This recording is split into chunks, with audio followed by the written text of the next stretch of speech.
So hi guys, today we will talk about limits.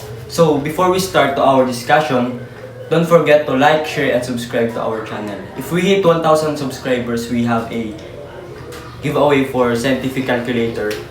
So proceed na tayo sa dating discussion. So limits. Limits the value that the function approaches as it goes to an x value. So limit of f of x as x approaches to a is equals to L, which is the L is the integer, which is the one number. This is the x approaches to a, which is the approaches. So ito daw, limits na function na ito, ilan ba ang kailangan natin para makuha natin ang isang function pag ito ay nag-approach sa isang given na number. For example, this example number 1. Limit of 7 as x approaches to 4. Sa law ng limits, kapag ang given is constant, ang answer niya na is yung constant itself. So limits of 7 as x approaches to 4 is equals to 7. So pag nag-approach daw yung 7 sa function na limit, pag yung x nag-approach sa 7, which is the 4, makukuha natin is yung function itself because it's a constant. So number 2, limit of 3x plus 2 as x approaches to 2. So dito guys, magsa-substitution lang tayo. Ang gagawin natin is 3, substitute natin yung 2 sa x plus 2.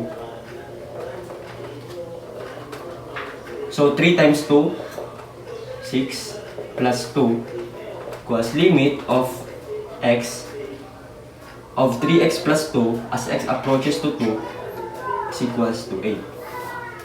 So, ito na ang ating kailangan para ma-meet natin yung sa limit na as x approaches to 2 kapag ito yung function. So, paano naman kung ang makuha natin sa function ay indeterminate?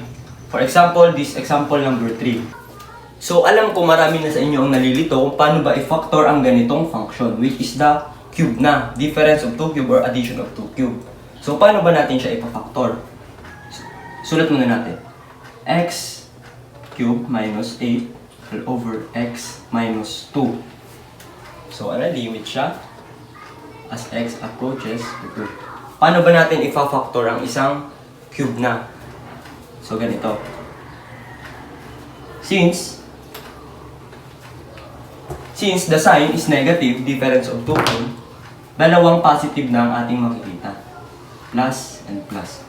So, divide muna natin ng x cube sa x squared. Ang matitira is x over 1.